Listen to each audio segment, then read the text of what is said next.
말씀하는 모든 것을 믿습니다. 나는 하나님의 자녀이며 성경 속에 있는 모든 약속들도 내 것이고 성경이 할 수 있다고 한 모든 일들을 나는 할 수 있습니다. 나는 지금 영원불변한 하나님의 말씀을 받습니다. 내 생각은 깨어 있고 내 마음은 열려 있습니다. 지금 받으려 하는 하나님의 말씀으로 인해 분명히 나는 변할 것이고 성장할 것입니다. 할렐루야. 아멘. 오늘 말씀의 제목은 복음에 합당한 삶, 복음에 합당한 삶이라는 제목입니다. 그래서 우리 현대인들이 암에 걸려 있는 사람들이 굉장히 많습니다. 심지어는 네 사람 중에 한 사람, 세 사람 중에 한 사람이라고 할 정도로 암에 걸린 사람들이 많습니다. 근데 이제 그 젊은 친구들도 그런 어려움을 만나는 것을 봅니다. 20대, 30대. 이 친구들도 그 암의 위기 속에 힘들게 시간을 이겨나가는 그런 상황들을 봅니다. 우리 교회 안에도 그런 가정들이 있고 가까운 목사님 자녀들 중에서도 기도 제목을 부탁하는 가정들이 있고 다른 장로님 가정에서도 그런 기도의 제목을 부탁하는 젊은이들이 있습니다.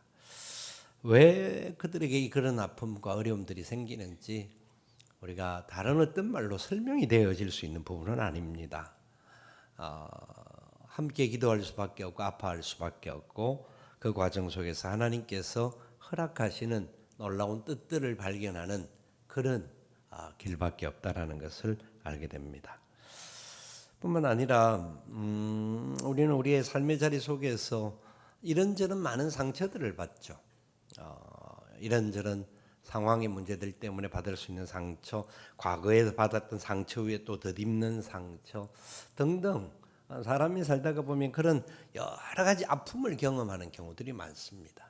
아마 지난 한 주간을 살면서도 그랬을 수 있고 지금 2023년도 살아오는 시간들 속에서도 그럴 수가 있고 지금까지 살아오면서 받았던 그런 많은 부분들의 어려움들이 있을 수가 있습니다.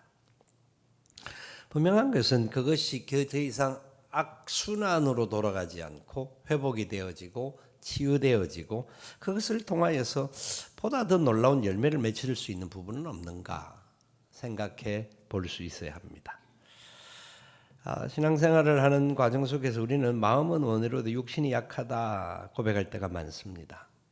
우리의 삶의 자리 속에서 2% 에너지가 부족하는, 아니 2%보다 훨씬 많은 12%, 22% 그런 부족함도 있을 것입니다. 그런 부족함들 때문에 마음이 이 길을 가기를 원하는지만 가지 못하는, 흔들리는, 그래서 신앙의 위기들을 만나는 경우들도 있고 삶의 자리 속에서 분노에 가득 차 있을 때도 있습니다. 오늘 하나님께서는 이 말씀들을 다시 한번 우리에게 깨우쳐 주면서 어떻게 걸어가는 것이 제대로 된 삶을 사는 것인가, 복음에 합당한 삶인가 하는 것을 말씀하고 있습니다. 로마서는 크게 두 가지로 나눌 수가 있는데요.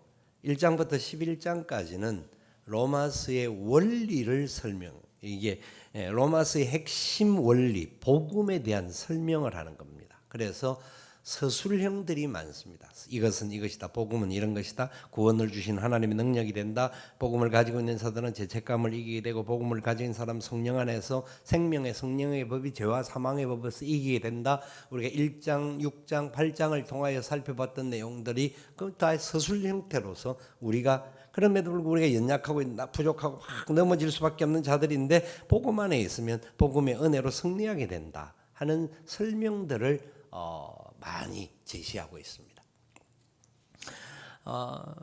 그런데 12장부터 16장까지는 그런 복음으로 근거해서 어떻게 살아야 할 것인가, 실천의 삶에 대한 부분을 말씀하는데 실천의 삶에 대한 부분들은 서술형이 아니라 명령형입니다. 이렇게 살아야 된다, 이렇게 살아라, 이렇게 살아내는 것이 마땅하다라고 하는 명령형으로 12장 이후에서는 많이 나옵니다. 그냥 12장 이후의 말씀만 살펴보면 어떤 명령형의 부분으로만 이해하다가 보면 이게 윤리적인 문제나 어떤 율법적인 문제와 같이 이렇게 살지 않으면 안 된다는 막 이런 아집가 갈 수가 있는데, 이 모든 근거가 뭐냐? 바로 복음이다. 복음. 1장부터 11장까지 말하는 그 복음에 대한 부분을 설명하는 거기 때문에 다른 어떤 윤리적인 것이나 어떤 율법적인 것이나 뭐 어떤 바리새파적인 것이나 이런 것이 아니라 복음에 근거한 사람은 이렇게 살아야 하는 것이다 라는 겁니다. 그러면서 12장을 들어가면서 그러므로 라는 말로 시작을 합니다. 그러므로 앞에 복음을 받은 사람들로서 그러므로 하면서 12장 1절 2절에 다시 한번 복음의 모든 내용을 다시 압축을 시켜주면서 우리가 어떻게 살아가야 할 것인가 하는 부분을 다시 강조합니다. 그러므로 하나님의 모든 자비하심으로 너희를 권하노니 너희 몸을 하나님이 기뻐하시는 거룩한 산제물로 드리라. 이는 너희의 드릴 영적 예배니라. 그러므로 앞에 있는 모든 내용을 근거해서 그러므로 하나님의 모든 자비하심으로 권한다라는 겁니다. 그 권고하는 근거가 뭐냐? 하나님의 모든 자비하심. 하나님의 자비하심은 놀라운 거예요. 하나님의 자비와 하나님의 사랑은 무궁하고 하나님의 자비가 우리 가운데 임했기 때문에 하나님의 그 자비 가운데 우리 주 예수 그리스도가 이 땅에 오셨고 십자가에 죽으시고 우리 같은 죄인들을 살리시고 우리의 죄와 모든 허물들을 씻어주신 것이 하나님의 자비하심에서부터 출발한 겁니다. 그러면서 하나님의 자비하심으로 우리를 권한다. 이 권한다. 바울은 이 권면을 하는데 단순히 어떤 한 번 정도의 권하는 권면 정도의 말 정도가 아니라 내 생명과 내 모든 마음을 다하고 내 삶을 걸고 너희들이 이렇게 사는 것이 마땅하기 때문에 내가 너희들에게 권하는 것이다. 그만큼 이 권함이 강함으로 나타납니다. 권하는데 어떻게 해요? 하나님 기뻐하시는 거룩한 산제물이 되라는 겁니다. 산제물이 되어라. 산제물이 되어라. 구약 성경에서 산제물에 대한 부분을, 그건 일반 제물에 대한 부분, 짐승에 대한 부분들이 나오지만 창세기 22장에 하나님 놀라운 명령을 합니다. 아브라함에게 100세에 얻은 아들 이삭을 바치라고 명령합니다. 도대체 이해가 안 되는 말씀인데 아브라함은 그 말씀대로 순종하여서 3일 길을 가서 모리아산에 그 아들을 데리고 올라가고 결박하고 단 위에 올리고 죽이려고 하였습니다. 제물로 바치기 위해서. 그때 하나님께서 아브라함아 아브라함아 부르시면서 그 일을 멈추게 하셨습니다.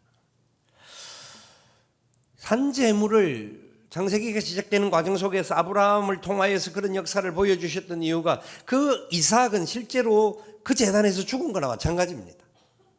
그렇게 보는 겁니다. 그래서 이삭은 죽은 자들이 다시 살아나는 부활의 실체의 모습과 같은 존재이다 라고 설명을 하고, 그 사건을 통하여서 하나님께서 예수 그리스도를 우리를 위하여 주셨고 예수 그리스도가 십자가에 죽으셨고 산제물이 되셨고 그 산제물이 되신 예수 그리스도의 자비하심에 근거하여서 우리를 향하여 산제물로 드려져야 한다는 거예요. 우리가 다른 복잡하게 이해하지 못하더라도 하나님께서 우리에게 요구하심이 그냥 죽은 척하고 뭐 이런저런 척하라고 말하지 않고 강하게 명령합니다. 산제물이 되어라. 산제물이 되어라. 완전히 100% 바치라는 겁니다. 99.99%가 순금인데 순금이 아니라 100% 내게 제물로 드려져라. 우리는 90% 정도 헌신만 해도 엄청나게 헌신한다고 생각합니다. 그런데 아버지께서는 우리에게 완전한 관계를 유지하기 위해서 산제물이 되어지라고 말씀하시면서 예수님께서 말씀하셨던 마태복음 16장 24절 말씀, 마가복음 8장과 누가복음 9장에도 같은 말씀이 나오는 것인데 이렇게 예수님께서 말씀합니다. 예수께서 제자들에게 이르시되, 같이 읽을까요? 누구든지 나를 따라오려거든 자기를 부인하고 자기 십자가를 지고 나를 따를 것이니라. 자기를 부인하고 자기 십자가를 지고, 예수를 믿는 저와 여러분은 예수님을 믿는 사람들입니다. 예수님을 믿는 사람, 예수님이 나를 위해서 구원해 주신 것을 믿습니다. 그렇기 때문에 우리는 예수님을 따라가야 합니다. 예수님을 따라가는 것이 우리가 승리하는 비결입니다. 아멘. 예수님 별로 안 따르고 싶은 마음들이 많은 것 같은데 예수님 따라야 합니다. 예수님 따라야 사는 겁니다. 예수님 따르는데 어떻게 따르냐? 자기 십자가를 지고 나를 주님을 따라야 합니다. 십자가는 그냥 죽는 척하는 것이 아니라, 십자가 지는 척하는 것이 아니라, 십자가는 보기 위하여 보여주는 관상용으로가 아니라 십자가는 바로 갈보리산의 죽음의 자리입니다. 하나님은 우리를 십자가 지고 산 제물로 따라오라고 말합니다. 그래서 바울은 고백합니다. 나는 죽고 그리스도가 사는 것이 우리가 온전한 예배다. 나는 죽고 그리스도가 사는 것. 우리가 모든 삶의 자리 안에서 이 싸움을 끊임없이 하는 거예요. 부족한 사람도 그 싸움을 끊임없이 하고 있는데 어떤 상황에서든지 죽지 않을 때가 많아요. 죽지 않을 때가 너무 많아요. 나를 쳐서 복종해야 되는데 복종하지 못하고 옛 자아와 자존심과 옛 사람들이 계속 주장할 때가 많아요. 그때마다 우리는 우리를 쳐서 복종해야 돼요. 그래야 나는 죽고 그리스도께 살고 내가 진짜 온전한 산제물로 드려지는 삶이 되어진다라는 겁니다. 산제물이 되어져라. 주님 앞에 온전히 드려지면 주님께서 우리의 삶의 자리 속에서 우리를 인도하신다라는 거예요. 여러분 예배 자리에 앉아 있는데 하나님 앞에 예배하는데 이 한 시간이 얼마나 소중한 시간인 줄 아시잖아요. 우리 하나님과의 관계가 회복되어지는, 하나님 앞에 산제물로 드려지는, 내가 주님의 뜻 안에서 온전하게 주님 앞에 바쳐지는 시간이라고 한다면 우리가 허투루게 예배를 드릴 수가 없는 것이잖아요. 그래서 이 산제물이 되어질 때 주님이 진짜 네가 내게 모든 것을 바친 것, 그래서 이삭을 바친 것을 아시고 아브라함을 말리시고 이삭을 살리시고 그를 통하여 예수 그리스도가 오실 것을 예언해 주셨어요. 이것은 하나님과의 관계 회복이 되어진 거예요. 하나님께서는 제물을 바칠 때 제물 중에 여러 가지 제물이 있는데 뭐 번제도 있고 뭐 여러 가지 화목제도 있는데 그 화목제는 하나님 앞에 제물을 드리는 부분에 있어서 하나님과의 관계 화목을 이루는 관계가 될 뿐만 아니라 사람들과의 관계에서도 화목을 이루어야 한다라고 화목 제물을 하나님께서는 요구하세요. 이 내용이 오늘 본문에서도 18절에 이렇게 말씀하고 있잖아요. 할 수 있거든 너희로서는 모든 사람과 더불어 화목하라. 할 수 있거든 너희로서는 모든 사람과 더불어 화목하라. 그렇게 말씀해요. 이게 무슨 내용이냐면 레위기 7장에서 그 제사를 드리는 과정에 설명이 나오는데 이렇게 말씀이 나옵니다. 감사함으로 드리는 화목 제물의 고기는 드리는 그날에 먹을 것이요 조금이라도 이튿날 아침까지 두지 말 것이니라. 그러나 그의 예물의 제물이 서원이나 자원하는 것이면 그 제물을 드리는 날에 먹을 것이요 그 남은 것은 이튿날에도 먹되 그 제물의 고기가 셋째 날까지 남았으면 불사를 찌니. 18절 말씀 같이 읽어봅시다. 만일 그 화목 제물의 고기를 셋째 날에 조금이라도 먹으면 그 제사는 기쁘게 받아들여지지 않을 것이라. 드린 자에게도 예물답게 되지 못하고 도리어 가증한 것이 될 것이며 그것을 먹는 자는 그 죄를 짊어지리라. 이게 무슨 말일까요? 제물을 드리는데 이 화목 제물은 드리고 나서 제사장도 나누고 또 이렇게 나누게 됩니다. 나누게 되는데 이 제물은 조그만하게 드려지는 제물이 아니라 황소 한 마리를 드리는 화목 제물이 있습니다. 자, 어떻게 될까요? 하루 동안 우리 찬양대에게 황소 한 마리를 주면 오늘 하루에 다 해치울 수 있을까요?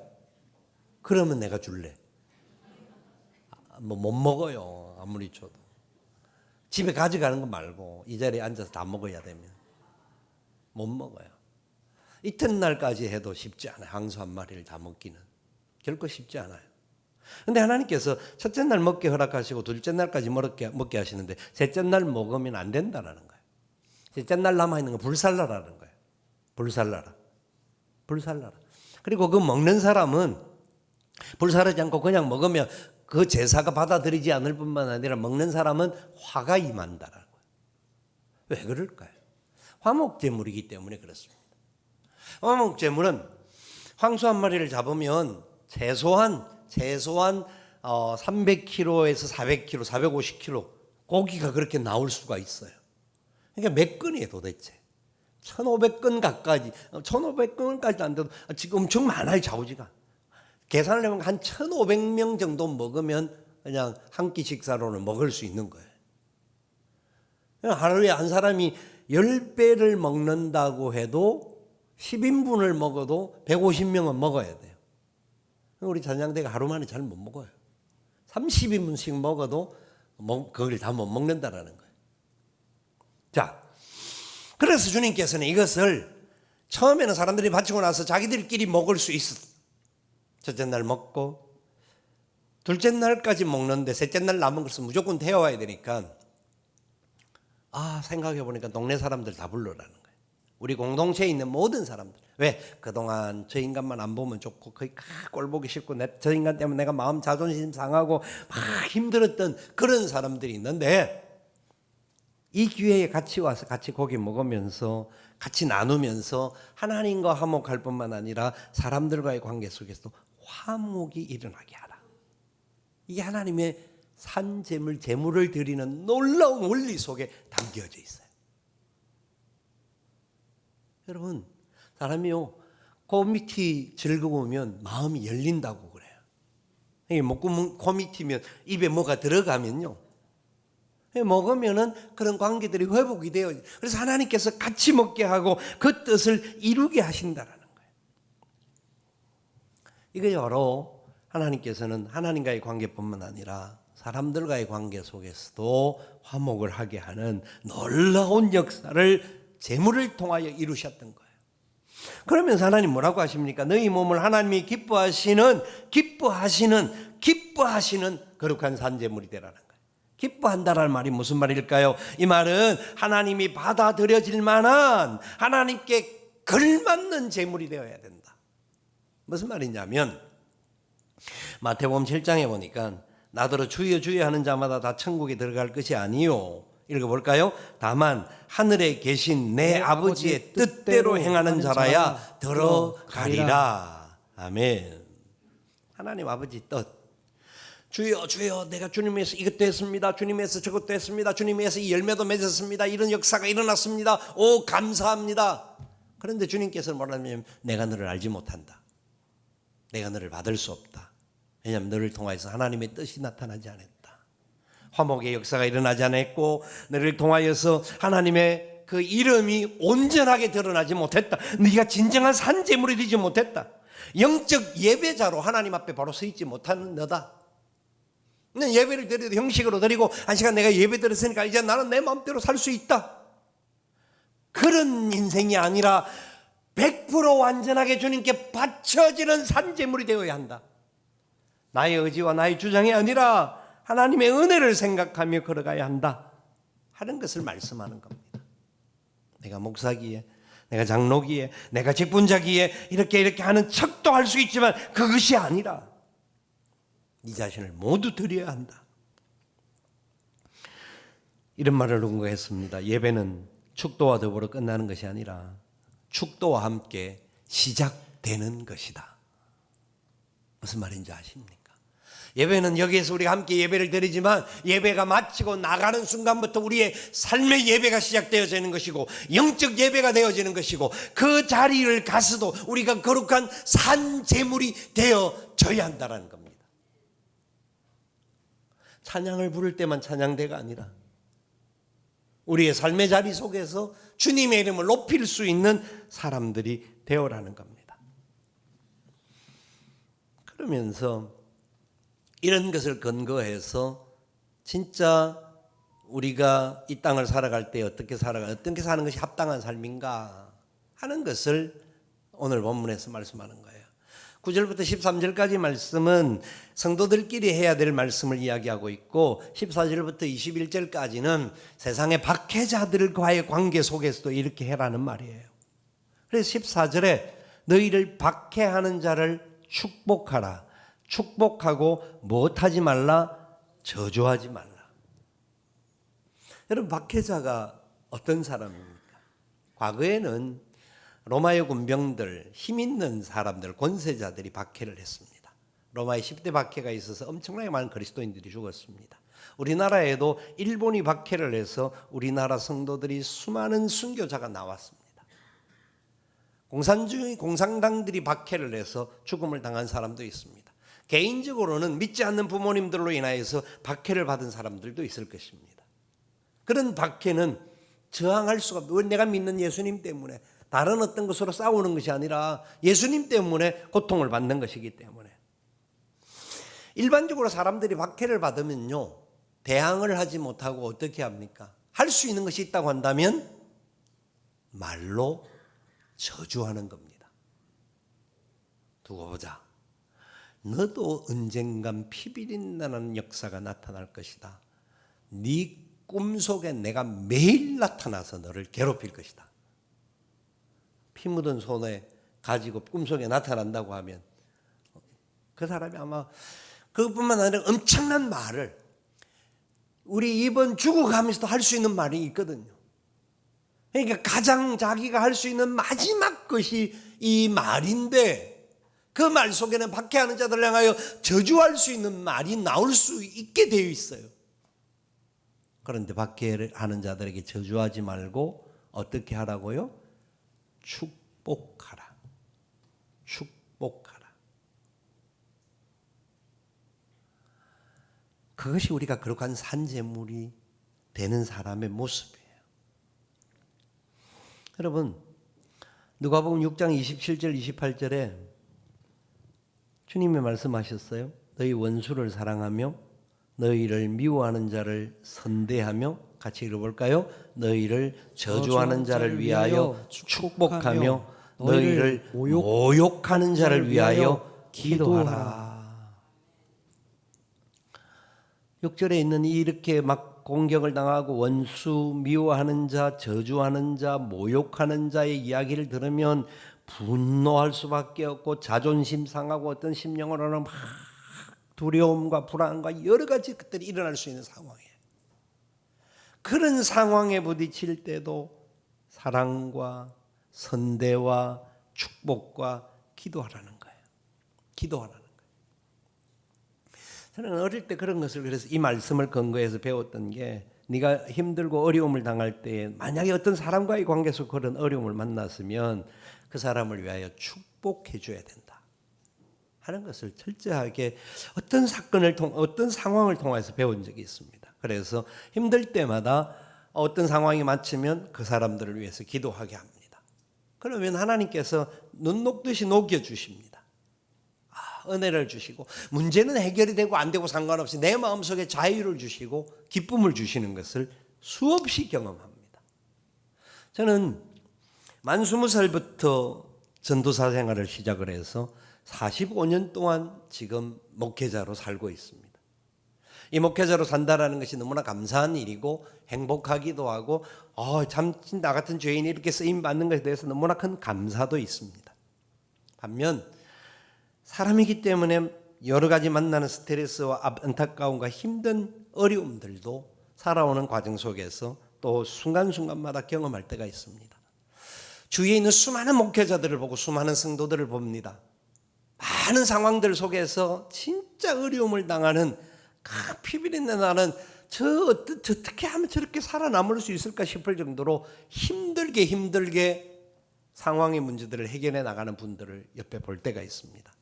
교회가 풍지박산이 나는 교회들도 보고 여러 가지 상황들을 보면서도 그런 경우들을 볼 때 궁금함이 항상 일어나는데, 하나님은 지금 뭐하고 계실까? 왜 이런 일들을 우리에게 허락하실까? 왜 우리의 자존심들이 이렇게 박살나고 우리의 마음이 이렇게 상해지고 우리의 상처가 이렇게 계속 일어나는데 하나님은 뭐하고 계시는가 싶어 할 때가 있다라는 겁니다. 그런데 확실히 깨달은 진리가 하나 있는 게, 그런 상처들을 가만히 되돌아보니까 그것은 상처기는 하고 진짜 아프기는 해요. 너무 힘들어요. 어떤 때는 막 포기하고 싶을 정도로 힘든 상황들을 경험할 수 있을 거예요. 그런데 그 상처가 산재물이 되는 길이라는 거예요. 무슨 말인 줄 아세요? 산재물, 진짜 영적 예배자로 하나님 앞에 나아가는 참된 자유를 얻게 하는 하나님의 은혜의 역사가 나타나는 시간들이라는 거예요. 제단에 올려지는 제물은 통째로 올려지는 경우도 있지만 각을 뜨기도 합니다. 완전히 각을 뜹니다. 각을 뜬다라는 것은 완전히 해체되는 겁니다. 이렇게 이목구비가 이렇게 또렷하게 남아있지 않고 사지를 다 절단하고 내장도 다 뽑아서 이렇게 되는 부분들입니다. 예수님이 산제물이 되셨잖아요. 주님은 십자가에서 양손에 못이 박히셨습니다. 양발에 큰 대못으로 두 발이 포개짐에 못이 박혀졌습니다. 죽었는지를 확인하기 위해서 옆구리에 창을 찔렀습니다.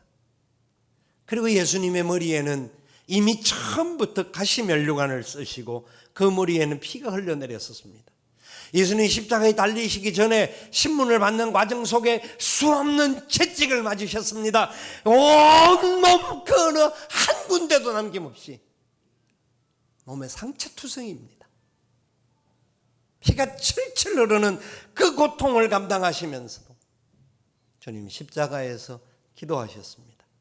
아버지, 저들이 자기들이 하는 짓을 알지 못한나이다. 저들을 용서하여 주시옵소서. 우리가 살면서 만나는 상처, 어려움들, 가정적으로 개인적으로 어떤 큰 예수를 믿는 것 때문에 받는 일이든지 아니면 갑자기 원인도 알지 못하는 병이 찾아와서 우리에게 고통을 주는 상황이든지 그 모든 다 같은 아픔입니다. 그런데 어떤 경우에는 사람들과의 관계 속에서 마음이 상하기도 하고 내가 진짜 꼭 이렇게 해야 되나 싶을 때도 생길 때도 있습니다. 근데 그때요, 그것이 원망과 불평으로 가는 상처로만 남아있고 그래서 계속 찌르면 아픔으로만 남아있는 것이 아니라 그 상처가 변하여 그 상처가 예수 그리스도를 닮는 흔적으로 나가게 됨을 믿으시기 바랍니다. 내 몸에 예수 그리스도의 흔적을 가졌노라. 그래, 나도 예수님을 위하여 산제물로 드려질 수 있는 예수님의 흔적을 내 속에 가질 수 있게 해주신 것을 감사합니다. 상처로만 간직하고 있으면 고통이고 아픔이고 괴로움입니다. 그런데 그 상처가 변하여 예수님의 흔적이 되어지면 부활의 역사가 나타날 줄을 믿습니다. 주님이 이 어려움의 상황 속에서 감당할 수 있는 믿음을 주실 줄 믿습니다. 이겨낼 수 있는 힘을 주실 줄 믿습니다. 기도하며 나아가게 됩니다. 하나님이 감당할 수 있는 힘을 주셔야 우리가 이길 수가 있습니다. 그 흘리는 고통이 피가 얼마나 아픔인 줄은 분명합니다. 그러나 그 아픔이 아픔으로 끝나지 않고 고통과 순교의 역사가 나타날지라도 그것이 그것으로 멈추지 않고 하나님의 은혜의 역사로 승리의 계가를 부르는 역사가 될 줄 믿습니다. 또한 우리는 기억해야 합니다. 우리 자신이 산 재물이라는 것을 잊지 말아야 하되 다른 사람들을 재물 삼아서 그들을 피 흘리게 해서는 안 됩니다. 우리가 산 재물입니다. 내가 아닌 다른 사람을 재물로 삼으려고 하시면 안 됩니다. 하나님의 은혜 가운데 우리가 믿음의 선한 역사를 이루며 갈 수 있어야 합니다. 주님, 우리가 산 재물이 되어지고 주님이 원하는 모든 사람과 더불어 화평을 이루고 악을 악으로 감지 않고 나를 향하여 공격해오는 핍박하는 자를 위하여 오히려 축복하며 그들을 위하여 저주하지 않게 도와주옵소서. 그러면 17절 이하에 계속해서 하는 이야기가 그겁니다. 너희 아무에게도 악을 악으로 갚지 말고 모든 사람 앞에서 선한 일을 도모하라. 15절 16절은 더 먼저 말씀하셨는데 즐거워하는 자들과 함께 즐거워하고 우는 자들과 함께 울라. 서로 마음을 같이하며 높은 데 마음을 두지 말고 도리어 낮은 데 처하며 스스로 지혜 있는 채 하지 말라. 내 사랑하는 자들아, 너희가 원친히 원수를 갚지 말고 하나님의 진노하심에 맡기라. 기록되었으되 원수 갚는 것이 내게 있으니 내가 갚으리라고 주께서 말씀하시느니라. 네 원수가 줄이거든 먹이고 목마르거든 마시게 하라. 그리함으로 네가 숯불을 그 머리에 쌓아 놓으리라. 악에게 지지 말고 선으로 악을 이겨라. 아멘. 아멘. 설명할 것이 너무나 많습니다만 말씀 자체에서 은혜를 얻을 수 있기를 원합니다. 세상은요, 너무나 세상이 불공정하다고 생각해서 어떻게 하든지 간에 스스로 문제를 해결하려고 하는 경우들이 많습니다. 요새 나오는 TV 드라마들 중에서 복수극이 많습니다. 공권력이 해결해 주지 못한다고 생각해서 스스로 해결하는, 그래서 더 골로리도 그랬고 모범 택시라는 드라마도 그렇고 그런 드라마가 많이 나옵니다. 굉장히 통쾌하죠. 와, 박수 칠만한, 와, 원수들을 죽이고 나쁜 놈들 죽이는 거 얼마나 기분 좋은지 모르지만 그것은 산재물이 아니라는 겁니다. 우리 안에 그런 것을 보면서 와, 누군가가 우리를 위해서도 저렇게 복수를 해주면 좋겠다. 진짜 복수를 하고 싶습니까? 그들이 줄일 때 진짜 힘든 때까지 줄인다라는 거는 일용할 양식이 없어서 못 먹는 거예요. 일용할 마실 물이 없어서 목마를 그때에 진짜 너희들이 그들을 향하여서 먹을 것도 주고 마실 것도 줘라. 그래야만 그 머리 위에 숯불을 옮겨 놓는 것과 마찬가지다. 그들이 그것을 받아들이지 못하면, 받아들이고 깨닫고 뉘우치면 하나님의 은혜의 역사가 나타나고, 받아들이지 못하면 그들에게 화가 있을 것이고 너희들에게 복이 돌아올 것이다. 이게 주님 말씀의 원리입니다. 우리는 산재물이기 때문에 이렇게 살 수 있는 자라는 겁니다. 그래, 그렇게 살아라. 이것이 너희들이 주는 명령이다. 이 명령대로 살 때에 승리의 개가 있는다. 왜? 우리에게는 하나님의 자비하심, 복음이 있기 때문입니다. 이와 같이 저와 여러분들이 하나님의 은혜 가운데 말씀에 붙들려 승리의 개가 부르는 축복된 삶으로 나아갈 수 있기를 살아계신 예수님의 이름으로 축원을 드립니다. 아멘. 우리 함께 일어나셔서 찬양하며 기도의 자리로 나아가겠습니다.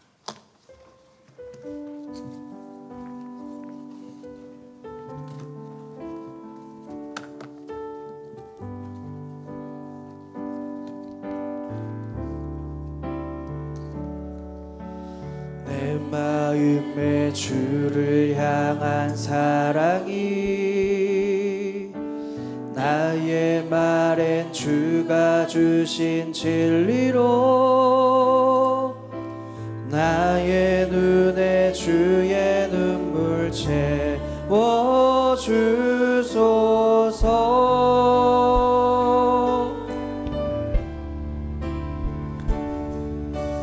내 입술에 찬양의 향기가 두 손에는 주를 닮은 섬김이 나의 삶에 주의 흔적 남게 하소서.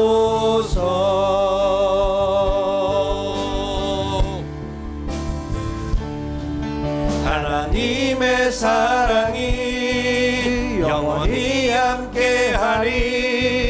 십자가의 길을 걷는 자에게